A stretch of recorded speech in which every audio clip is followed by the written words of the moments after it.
عزیز طالب العلم، ہم آج اس دور کے اندر زندگی بسر کر رہے ہیں جہاں انسان نے اپنا قدم جو ہے چاند پر ٹکایا ہوا ہے۔ اسلام اور سائنس جو چیزیں ہیں وہ دونوں لازم ملزوم ہیں۔ جہاں اسلام ہوگا وہیں سائنس ہوگی، اور جہاں سائنس ہوگی وہاں اسلام ہوگا، کیونکہ سائنس جو بھی ہے، ٹیکنالوجی جو بھی ہے، وہ ساری کی ساری جو نکلی ہوئی ہیں وہ قرآن مجید سے نکلی ہوئی ہیں۔ دنیا کے اندر غور و فکر کرنا، اللہ رب العزت نے قرآن مجید کے اندر ارشاد فرمایا ان فی خلق السماوات والارض واختلاف اللیل والنہار لآیات لأولی الالباب۔ زمین اور آسمان کی پیدائش میں، دن اور رات کے اختلاف میں عقل والوں کے لیے نشانیاں موجود ہیں۔ جو انسان زمین اور آسمان میں غور فکر کرتا ہے وہ اہل دانش اور اہل عقل کہلاتا ہے، ایک ممتاز انسان کہلاتا ہے۔ اس چیز کی دعوت تو اللہ رب العزت نے خود دی ہے، انظروا ماذا فی السماوات، دیکھو آسمان اور زمین میں کیا کیا چیزیں تمہارے لیے رکھی گئی ہیں۔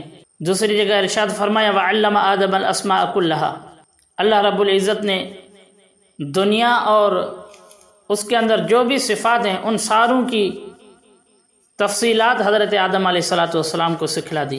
یہ حضرت ابن عباس رضی اللہ تعالیٰ عنہ کی روایت ہے۔ امام رازی رحمۃ اللہ علیہ فرماتے ہیں کہ علم الاسماء سے مراد علم الاشیاء ہے، اور علم الاشیاء ہی سائنس ہے۔ دنیا کے اندر جو لوہے کا استعمال ہو رہا ہے یہ بھی تو اللہ رب العزت کی ہی طرف سے ایجاد ہے۔ اللہ رب العزت نے ارشاد فرمایا وَأَلَنَّا لَهُ الْحَدِيدَ، ہم نے اس لوہے کو حضرت داؤد علیہ السلام کے لیے نرم کر دیا۔ پھر حضرت داؤد علیہ السلام اس لوہے سے زرہیں بناتے تھے۔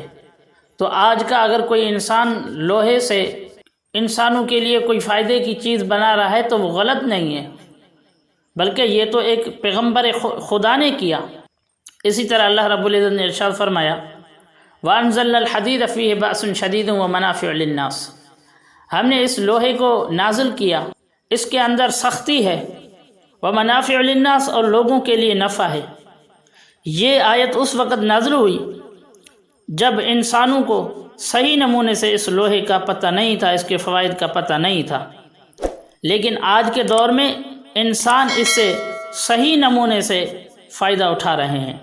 میں سمجھتا ہوں آج جو پوری دنیا ہے اس کا لوہے سے ہی کام چل رہا ہے۔ جو قوم لوہے کا کام کر رہی ہے میں سمجھتا ہوں کہ وہ پوری دنیا پر راج کر رہی ہے۔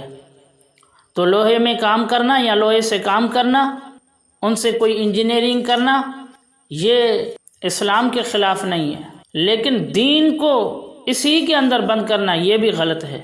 یہ ایک دین کا حصہ ہے، اور بھی بہت سارے دین کے احکام ہیں